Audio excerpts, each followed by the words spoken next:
아, 우리에게 좀 슬픈 소식이 있었죠. 교계에 이집트에서 좀 슬픈 소식이 있었는데 그 가이드 하셨던 목사님이 저랑 같이 공부하셨던 목사님 동생입니다.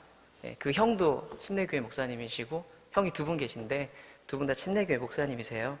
그래서 좀 그분의 이제 소식을 듣고 직접 들었을 때 시신 수습이 어렵다 그러더라고요. 폭탄이 앞에서 터져서 그 정도로 좀 어렵게 상황이라 그렇게 들었는데, 그리고 주중에 또 김도열 전사님과 둘이서 같이 신이 보낸 사람이라는 영화를 좀 북한 신앙인들의 이야기들을 좀 보았습니다.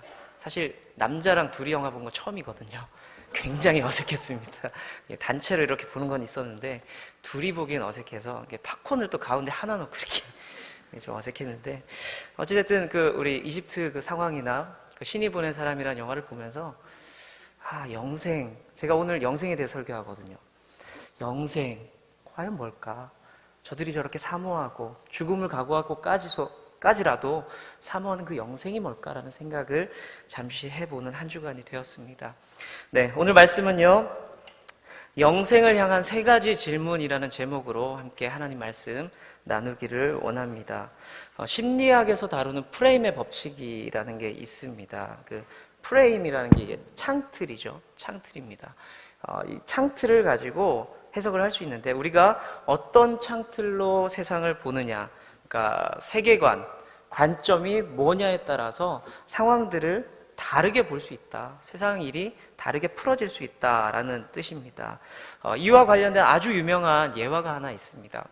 두 친구가 예배를 가기 위해서 이렇게 걸어가고 있었습니다. 그런데 두 친구 사이에서 좀 논쟁이 벌어졌습니다. 그 논쟁의 내용이 뭐냐면 기도하는 도중에 담배를 필 수 있느냐, 뭐 그런 얘기였던 것 같아요.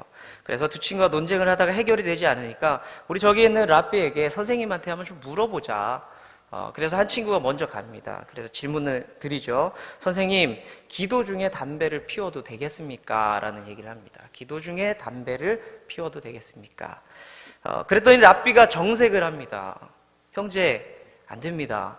기도는 하나님과의 만남이고 하나님과 대화하는 시간이기 때문에 그 시간에 담배를 피울 수 없습니다. 라고 이야기를 합니다. 이 친구의 이야기를 전해 들은 또 다른 친구가 이렇게 얘기를 하죠. 친구야, 너의 질문이 잘못됐어. 내가 다시 한번 가볼게. 라고 얘기를 합니다. 그리고 다시 그 랍비를 찾아가서 이렇게 물어보죠. 선생님, 담배를 피우는 중에 기도를 해도 됩니까? 라고 말을 좀 바꿔봅니다. 담배를 피우는 중에 기도를 해도 됩니까? 랍비 입장에서는 오늘 참 이상한 애들 참 많이 온다라는 생각이 들었겠죠. 충분히 이상한 질문이었고, 그런데 그 랍비가 아까와는 다른 모습으로 환하게 웃으면서 대답을 해줍니다. 형제, 기도는 때와 장소를 가릴 필요가 없어요. 담배를 피우는 중에라도 얼마든지 기도를 할 수 있습니다. 라는 대답을 하게 됩니다. 동일한 현상이죠. 똑같은 상황인데 관점에 따라서 전혀 다르게 해석이 될 수 있다는 그 프레임의 법칙을 예로 든 겁니다. 질문이 바뀌면 관점이 달라집니다. 그리고 그 관점이 달라지면 답이 바뀔 수가 있습니다. 한 아가씨가 낮에는 대학을 다닙니다. 그리고 밤에는 업소에서 술을 판다라고 할게요. 술을 판다라고. 이 아가씨를 어떻게 보시겠어요? 직업의 귀천을 얘기하는 게 아니고요. 이 아가씨를 어떻게 보시겠습니까? 많은 분들이 이렇게 질문을 할 때 좀 부정적인 생각이 더 많으세요. 대학생이 술을 팔아? 그런데요, 좀 바꿔보겠습니다. 질문을 바꿔볼게요. 어떤 아가씨, 술을 파는 아가씨가 있습니다. 직업적으로 술을 파는 아가씨가 있는데 그 아가씨가 돈을 너무 열심히 벌어서 낮에는 그 돈으로 대학을 다닌다고 합니다. 여러분들 어떤 마음이 드십니까? 딱한데? 공부가 그렇게 하고 싶었나? 좀 안쓰럽네. 라고 조금 생각이 바뀌게 됩니다. 제 질문의 의도를 아시겠죠? 예.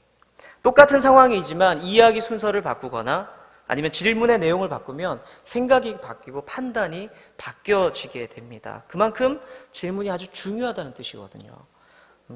오늘 우리가 읽은 이 본문 직전에는 아주 유명한 이야기가 등장을 합니다. 예수님이 계셨고 수많은 사람들이 있을 때 어린아이가 다가올 때 제자들과 주변 사람들이 말립니다.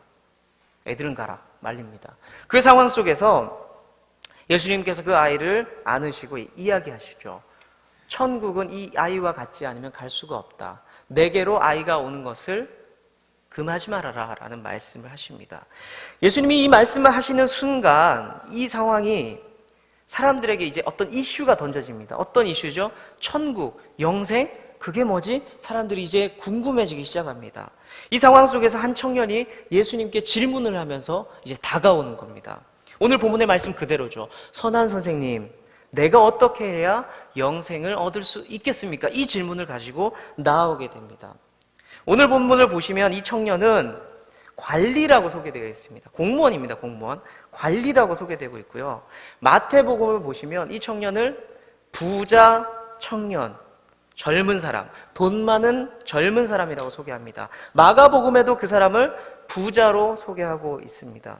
제가 자주 사용하는 표현인데 이 사람 등장할 때마다 몇 번 썼던 표현인데요.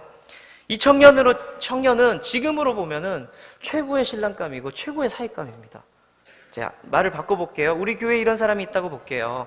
30대 초반입니다. 나이는 30대 초반인데 재벌 2세예요. 직장은요 고급 공무원이래요. 한 검사쯤으로 잡아볼게요. 어떠세요? 그런 형제가 우리 교회에 사위 삼고 싶으시죠? 그런데 이 청년이 신앙생활도 열심히 해서 찬양팀도 섬기고요. 교사도 한대요. 어떠세요? 매력적이죠. 사위 삼고 싶고 아들 삼고 싶으시죠. 자매들은 어떠세요? 완전 최고인데? 라는 생각이 들 수도 있습니다. 그런데 이 청년이 뭐가 부족했는지 모르겠지만 예수님께 질문을 가지고 나옵니다. 우리는 오늘 이 청년의 이 질문을 통해서 문제를 좀 살펴보고 세 가지 질문을 좀 만들어 보려고 합니다. 영생을 향해 나아가는 이 세 가지 질문을 통해서 여러분들에게, 저에게 오늘 영적인 유익이 있기를 축복합니다. 세 가지 질문을 좀 함께 보도록 하겠습니다. 첫 번째는요, 영생을 향한 첫 번째 질문은 예수님을 어떻게 부르고 있습니까? 입니다. 예수님을 어떻게 부르고 있습니까? 이 청년은 예수님을 향해서 선한 선생님이라고 호칭을 사용합니다. 그리고 바로 이어서 이 호칭으로 인해서 예수님께 굉장히 혼나게 됩니다. 예수님께서 나무라십니다. 예수님은 이 세상에서 선한 분이 오직 하나님뿐이라는 말씀으로 혼내게 됩니다. 이 청년을. 자, 우리 한번 생각해 보겠습니다. 예수님께서 선한 분 맞지 않습니까? 생각 한번 해보시죠. 맞죠? 예수님은 선한 분이 맞습니다. 그렇다면 왜 예수님이 이 청년을 뭐라고 하고 있는 걸까요? 맞는 말을 했는데 왜 뭐라고 할까요? 예수님은 이 땅에서 선한 분은 오직 하나님뿐입니다. 뿐이다 라고 강조하고 있거든요. 이 말씀은 나는 하나님이 아니니까 나한테 선하다는 말 하지 말아라 라는 이 뜻이 아니고요. 이 뜻이 아니라 내가 선한 분이 맞아. 잘 봤다. 그런데 내가 선한 분은 맞는데 왜 나를 선생님이라고 부르니? 라고 말하고 있는 겁니다. 이 청년이 마땅히 예수님께 고백해야 될 게 뭐죠? 주님은 당신은 선하십니다. 그 다음에 선생님이 아니라 당신은 나의 주님이시고 하나님이십니다 라고 말했어야 됩니다. 근데 선생님이라는 표현을 썼죠. 이 청년의 질문은 시작부터가 뭔가 삐그덕거리고 있다는 겁니다. 영생을 얻게 되는 그리스도인들에게 예수님을 향한 호칭은 아주 중요합니다. 여러분들은 예수님을 어떻게 부르고 계세요? 일반적인 공교육에서는 예수님에 대해서 이렇게 소개를 합니다. 예수님, 기독교의 창시자, 그리고 석가모니, 소크라테스, 공자와 함께 세상에 영향력을 끼친 4대 성자, 4대 성인으로 설명을 합니다. 얼마 전에 셀 모임을 하면서 신앙생활을 오래 하지 않은 어떤 분이 저한테 질문을 이렇게 드렸습니다. 예수님을 4대 성인으로 세상 사람들이 이해하고 있고 그렇게 소개하고 있는데 어떻게 봐야 됩니까? 라는 고민을 이야기하셨어요. 여차저차 여러 가지 이야기도 있었지만 그것들은 제쳐두고 그때 제가 드릴 수 있는, 신앙인으로서 드릴 수 있는 이야기는 이거였습니다. 예수님은 성인이 아닙니다. 우리의 신앙은 예수님을 4대 성인에 넣지 않습니다. 거부합니다.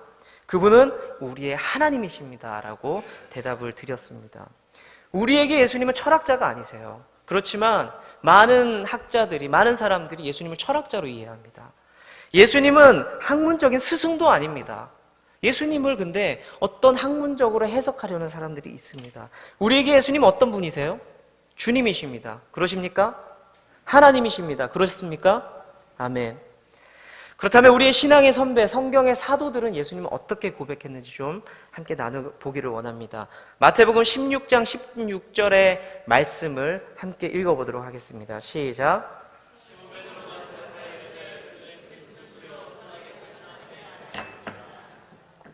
마태복음 16장 16절의 말씀을 보시면 예수님의 제자, 수제자 베드로는 예수님께 신앙 고백을 이렇게 합니다. 주는 그리스도시요 살아계신 하나님의 아들이십니다라고 고백을 하죠. 이때 예수님의 반응이 중요한데요. 아까 그 청년이 예수님께 말씀하셨을 때 예수님께 이렇게 고백을 할 때 예수님 혼내셨죠. 그런데 베드로가 이 고백을 할 때 예수님 다른 반응을 보이십니다. 그 다음 말씀 좀 한번 읽어볼까요?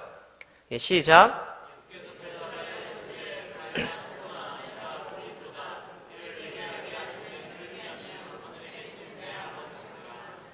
마태복음 16장 17절 말씀을 보시면 베드로야 네가 복이 있다라고 아주 흡족해 하시면서 칭찬을 하십니다. 그러면 요한복음 20장 28절에 보면 도마의 고백이 또 나옵니다. 다 아시겠지만 좀 함께 한 번 더 읽어보겠습니다. 시작. 도마가 부활하신 예수님을 향해서 이렇게 고백합니다. 예수님은 나의 주님이십니다. 그리고 나의 하나님이십니다라고 고백을 합니다. 예수님은 이 고백 가운데서 아까 베드로만큼은 반응하지 않습니다. 왜냐하면 도마가 의심을 했었기 때문에. 하지만 이 고백 가운데 인정을 하세요. 그리고 29절의 말씀을 통해서 이런 의미를 전달하십니다. 29절의 말씀을 제가 전달해 드리자면 겨우 보고서 믿느냐, 이제 알겠느냐, 내가 하나님이라는 것을 이렇게 정리할 수 있습니다. 예수님 어떤 분이십니까? 우리가 그분을 어떻게 고백해야 됩니까? 선한 선생님? 아닙니다. 예수님은 우리에게 주님이십니다. 그리고 하나님이십니다. 그렇다면 우리가 고백하는 이 고백이 왜 중요할까요? 예수님 우리가 이렇게 고백 안 해도 하나님이십니다. 그렇죠? 예수님 우리가 이렇게 고백하지 않아도 예수님 우리에게 주님이시고 이 땅을 다스리시는 왕이십니다. 뭐 별로 달라질 게 없어요. 그런데 예수님이 어떤 분인지 우리의 입술로 해석되어지는 것이 왜 중요할까요? 고백한다라는 말은요, 헬라어로 호모로게오, 호모르기아라는 표현을 쓰는데 이 표현은 인정합니다, 찬성합니다라는 뜻을 가지고 있습니다. 지금식으로 표현하자면 우리가 자주 쓰는 아멘과 같죠. 아멘. 네. 우리가 예수님을 어떻게 부르고 고백하는지가 곧 우리의 신앙 고백이라는 겁니다. 로마서 10장 9절에서 10절의 말씀을 보시면요, 우리가 마음으로 믿어서 의에 이르고 입으로 인정해서 구원을 받는다라고 되어 있습니다. 입으로 인정해서 구원을 받는다. 여러분들은 지금 예수님을 어떤 분으로 인정하고 고백하고 계십니까? 그 고백이 여러분들을 영생으로 이끌어 줄 줄로 저는 믿습니다. 여러분들이 고백하는 대로 될 줄로 믿습니다. 우리 모두가 예수님을 나의 구주, 나의 하나님으로 고백할 수 있기를 축원합니다. 아멘. 자, 영생을 향한 두 번째 질문 함께 보도록 하겠습니다. 두 번째 질문은요, 내가 무엇을 해야 합니까? 입니다. 내가 무엇을 해야 합니까? 이 부자 청년은 영생을 누리기 위해서 어떤 공로가 있어야 된다라고 믿었습니다. 그래서 예수님께 모든 것을 탁 깨워놓고 질문을 한 겁니다. 이 질문이요, 절대 공손한 질문이 아니에요. 예수님 앞에 하는 이 질문이. 예수님께 감히 누구도 말하지 못했던 내용을 요즘식으로 하면 돌직구로, 다이렉트로 바로 질문을 예수님께 드리게 됩니다. 이 태도가요, 시원시원해 보이기도 하죠. 괜찮아 보이기도 합니다. 하지만 신뢰가 될 수 있습니다. 주변의 제자들도 긴장했을 거예요. 그러면서 기대감도 있었을 겁니다. 진짜 천국은 어떻게 가는 거지? 예수님 뭐라고 말씀하실까? 이렇게 집중했을 겁니다. 어찌됐든 간에 이 질문은 태도 면에서 분명히 문제가 있었어요. 문제가 있었습니다. 예수님께 영생을 얻기 위한 방법을 직접 물어보는 사람이 없었는데 아주 솔직한 젊은이 하나가 예수님의 면전에서 비밀을 공개해 주십시오 예수님이라고 도전하고 있는 거거든요. 밝혀주십시오. 제가 연애할 때 지금의 아내, 그 당시 여자친구와 함께 드라이브를 했습니다. 그때 마티즈 타고 드라이브 했던 것 같아요. 마티즈 타고 드라이브를 했습니다. 그런데 안전벨트를 안 매고 있었던 거예요. 그래서 안전벨트 미착용으로 교통경찰에 걸리게 됩니다. 저를 딱 걸리게 되는데, 사실 제 아내가 여자친구가 옆에 있기도 했고, 뭐 구질구질하게 뭐 이렇게 사과하기도 싫고, 아유 죄송합니다 이런 거 사과하기도 싫어서 딱 계산해 보니까 벌점이 없어요. 제가 알기로는 벌점이 없었습니다. 벌금? 예, 앞전에 일부 예배 때 3만 원이라고 누가 이렇게 말씀해 주셨는데 3만 원이라고 얘기하시더라고요. 얼마 안 되는 벌금에 벌점이 없다. 당당하게라도 보이자라는 생각에 창문을 내렸습니다. 창문을 내리고 저는 바로 이렇게 얘기했습니다. 얼마죠? 이렇게 얘기를 했습니다.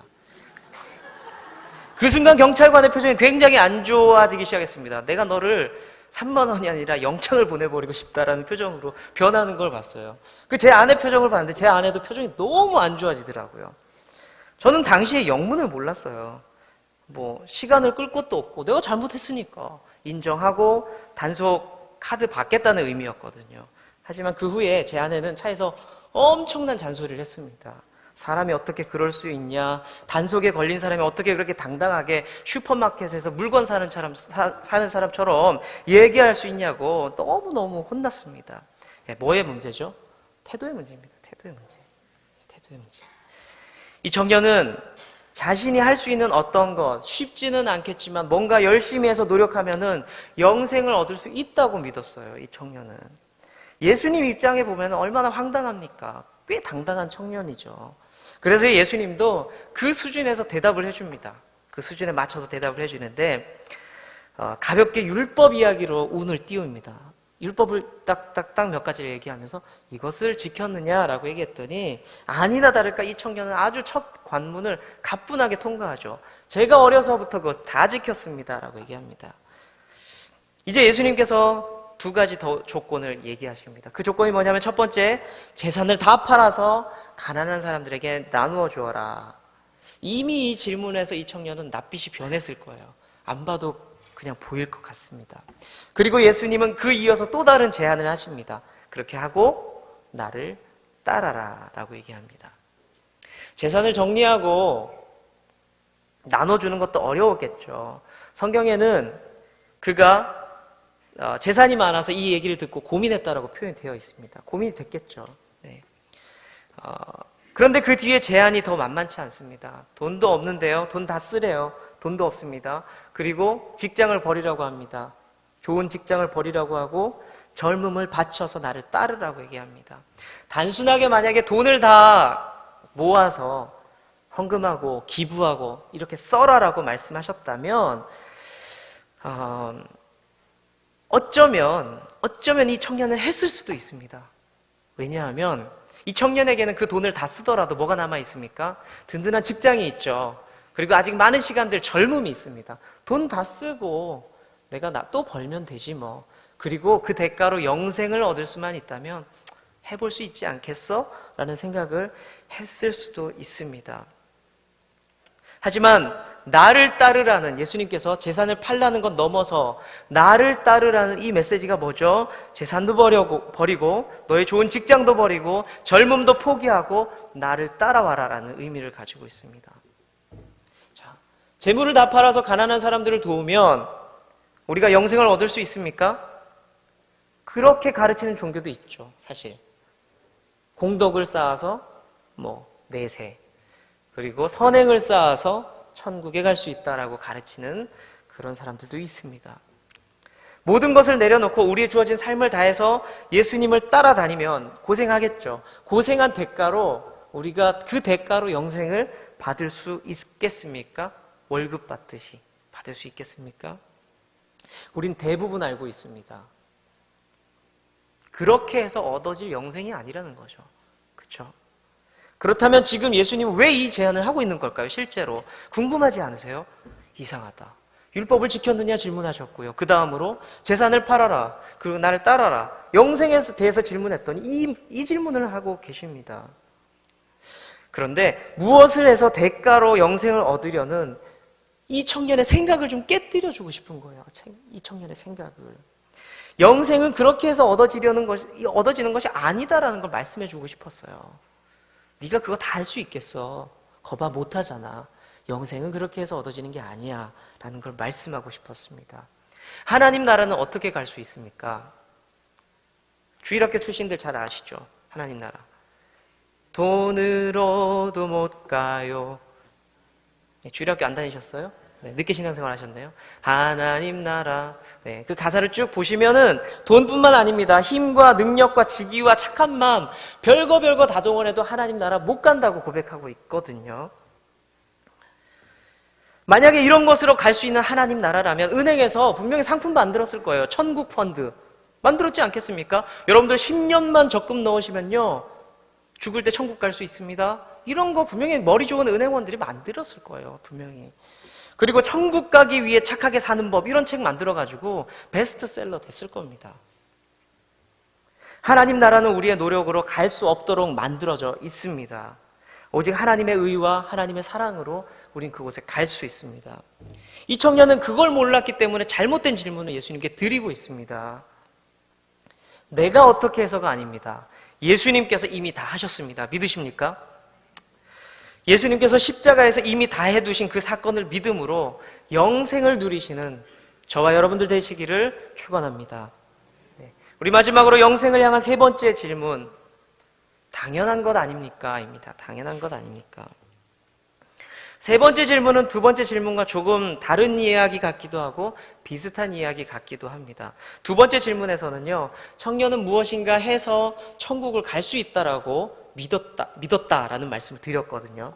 그런데 그 안에 숨겨져 있는 영적인 교만이 있다는 걸 우리가 알아야 됩니다. 무슨 말이냐면, 청년은 지금 무엇인가 앞으로 열심히 해서 천국을 가보겠다는 의지가 있었던 것이 아닙니다. 자, 예수님 뭐를 하면 천국에 갑니까? 라는 질문을 했죠. 예수님께서 그래, 이거 하면 천국 간다라는 말씀을 듣고, 야, 이제부터 그렇게 살아야지 라는 그 마음 가지고 질문한 게 아니라요, 나는 이미 천국에 갈 자신이 있는 거예요. 이 청년은 이미 있는데, 예수님 어떻게 하면 천국에 갈 수 있죠? 라고 질문을 했을 때 예수님께서 말씀 딱 하시면, 역시 나는 천국에 갈 수 있는 사람이었어, 확인받고 싶었던 겁니다. 나는 역시 당연히 천국 가는 사람이야 라는 확신을 갖고 싶었던 거예요. 자, 이 청년은 어떤 마음으로 그 확신을 가질 수 있었을까요? 나는 천국에 간다라는 확신을, 난 영생을 누린다는 확신을 왜 가질 수 있었을까요? 우리처럼 예수 그리스도를 믿는 믿음과 확신이었을까요? 아니죠. 아니었습니다.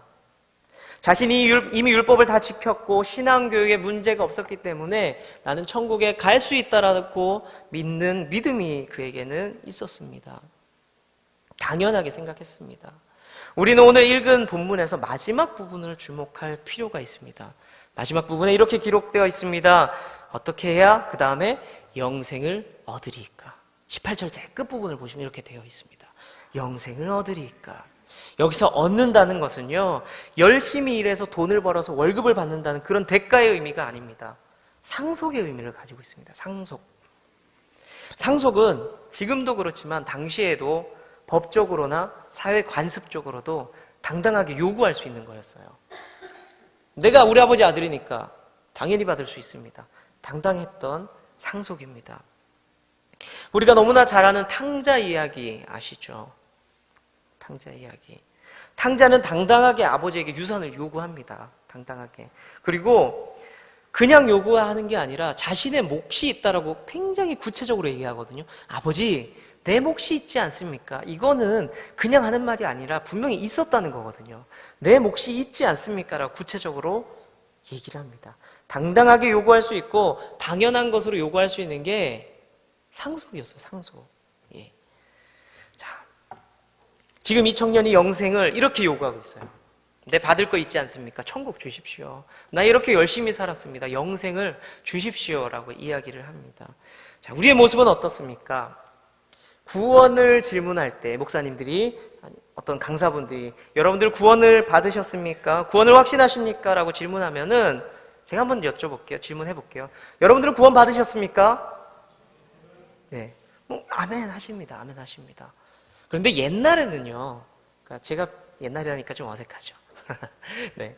예전에는 제가 어릴 때는 부흥회 강사 목사님들이 이런 질문을 해요. 여러분들 구원 받으신 줄로 믿으십니까? 아멘! 소리가 나죠. 그리고 두 번째 이어하는 질문 있으시죠?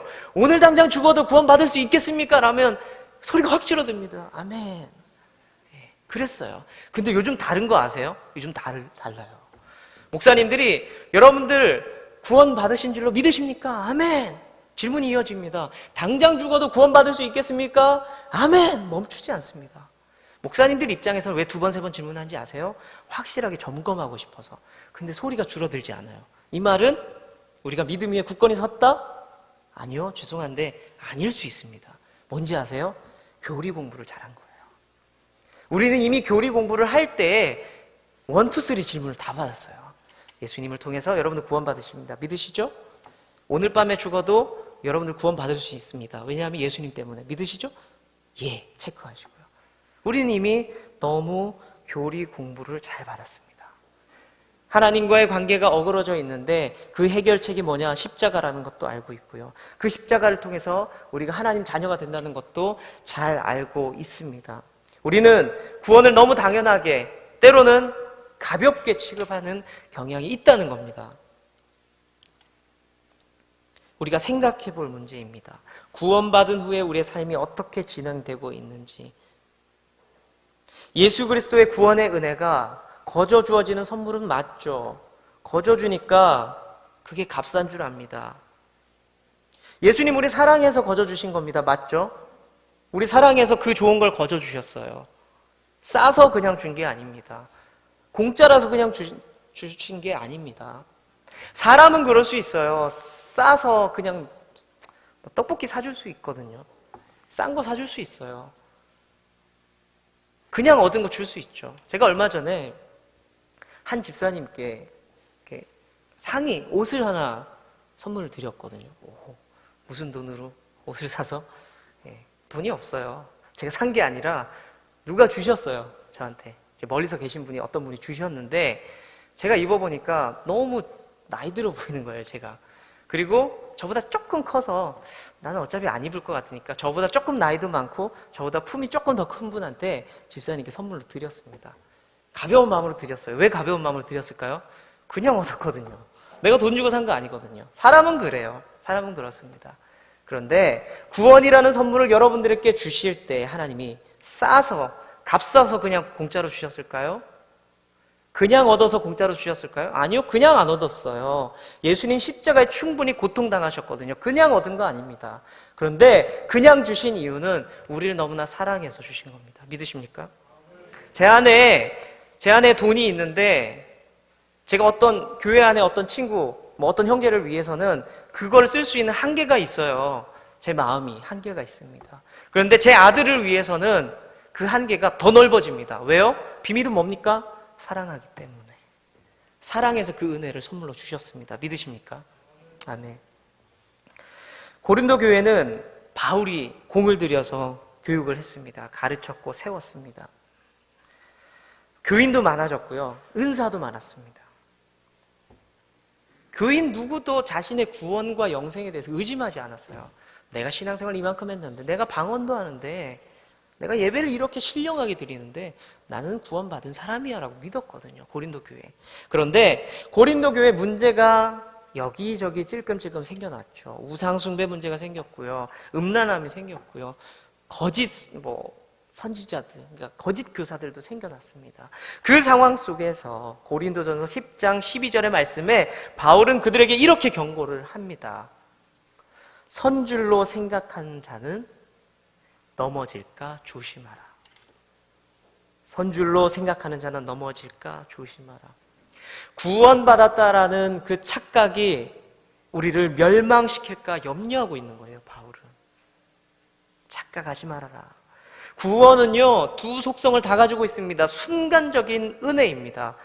우리가 예수 그리스도를 시인할 때 순간적으로 우리는 구원받았습니다. 하지만 동시에 살아가면서 이루어내야 하는 진행적인 속성이 있어요. 구원은 계속해서 살아나가야 됩니다. 요한은 세상의 마지막에 올 때 성도가 믿음을 굳건히 지켜야 된다고 경고하고 있어요. 그리고 권면하고 있습니다. 마지막 날까지 그 믿음을 지켜야 예수 그리스도께서 이 땅에 오실 때 우리가 그분과 함께 할 것이다라는 걸 가르쳐주고 있습니다. 요한은. 사랑하는 성도 여러분, 구원이 당연합니까? 네, 당연하죠. 맞습니다. 맞습니다. 우리는 하나님의 자녀이기 때문에 구원받는 건 당연하죠. 예수 그리스도의 은혜로 구원받는 건 당연하죠. 하지만 이 안에 또 다른 이중성이 있습니다. 구원은요, 자녀된 우리가 당연히 누려야 될 회복의 영역이지만 다른 한편으로는 우리가 구원을 이루지 못할 수도 있다는 것을 경고하고 있다는 걸 기억하십시오. 세상에 당연한 건 없습니다. 당연한 건 없습니다. 우리에게 구원이 당연하다면 사단은 이미 이 싸움을 접었습니다. 그렇게 생각하지 않으세요? 우리가 예수 그리스도를 주로 시인함과 동시에 영생은 그냥 이렇게 박혀있고 끝이라면 사단은 우리와의 싸움을 접었어요. 우는 사자처럼 돌아다닐 이유가 없어요. 이미 게임은 끝났거든요. 싸움은 끝났거든요. 사단은 지금도 우리를 넘어뜨리려고 수고하고 찾고 있다는 것을 여러분들 다 알고 있습니다. 그 유혹을 받고 있고요. 아직 싸움은 끝나지 않았습니다. 구원은 끝나지 않았습니다. 구원을 날마다 이루어가면서 거룩함을 이어가는 저와 여러분들 되기를 축복합니다. 이제 말씀을 맺겠습니다. 오늘 등장했던 상태 좋은, 그러니까 괜찮은 청년을 기억해 보시길 바랍니다. 누구보다도 신앙에 열심히 있었고 배경도 좋았고 돈도 많았습니다. 그런 그가 영생을 향한 궁금증이 있었습니다. 주님 앞에 질문하며 나아가죠. 근데 그 질문이 비껴갔어요. 잘못된 질문이었습니다. 오늘 본문에서는 뒷부분에 이렇게 읽어보시면 그가 근심했다라고 되어 있습니다. 그런데 마태복음의 같은 상황을 설명할 때 마지막 부분에 이렇게 기록되어 있습니다. 그가 떠났다라고 기록하고 있습니다. 질문에 문제가 생겼어요. 이 청년은. 그러니까 원하는 답을 찾지 못하고 영생을 얻지 못하고 떠나가게 됩니다. 사랑하는 성도님들, 오늘 예수님 앞에 어떤 질문으로 나아가시겠습니까? 오늘 저는 3가지 질문을 성도님들께 그리고 저에게 같이 드리고 나눴습니다. 첫 번째는 예수님을 어떻게 부르고 있습니까? 예수님은 우리의 주님이시며 하나님이십니다. 아멘. 두 번째 질문은요, 무엇을 많이 해야 영생을 누릴 수 있을까요? 영생을 위해서 우리가 할 수 있는 게 뭐가 있습니까? 아무것도 없습니다. 영생은 오직 예수 그리스도의 십자가의 희생과 사랑만으로 누릴 수 있습니다. 아멘. 세 번째 질문은요, 혹시 천국 가는 것을 당연하게 생각하고 있는 거 아닙니까? 라는 질문입니다. 구원은 날마다 영적 긴장감을 가지고 이루어가는 것입니다. 당연한 것이 아닙니다. 이 3가지는요, 신앙의 아주 기본이 되는 내용입니다. 오늘 저는 여러분들께 이 질문을 드리면서 좀 마치기를 원합니다. 많은 청년들이, 학생들이, 그리고 성도님들이 저에게 복잡한 질문을 가지고 나올 때 있어요. 이단의 문제, 삶의 문제, 이것이 옳습니까? 그릅니까? 라는 질문을 가지고 나올 때 저는 먼저 이것을 물어봅니다. 형제님, 성도님, 집사님, 요즘 예수님과 얼마나 따뜻한 관계를 가지고 살아가십니까? 많은 복잡한 질문 가운데서도 우리는 이 질문, 이 본질적인 질문 가지고 나아가셔야 됩니다. 우리의 이 정직한 질문과 고백을 통해서 여러분들의 영혼이 더욱 주님께 가까이 갈 수 있기를 축원합니다. 네. 우리 같이 한번 좀 기도하고 싶은 마음이 있습니다. 설교를 마치면서 좀 같이 기도하시겠습니다.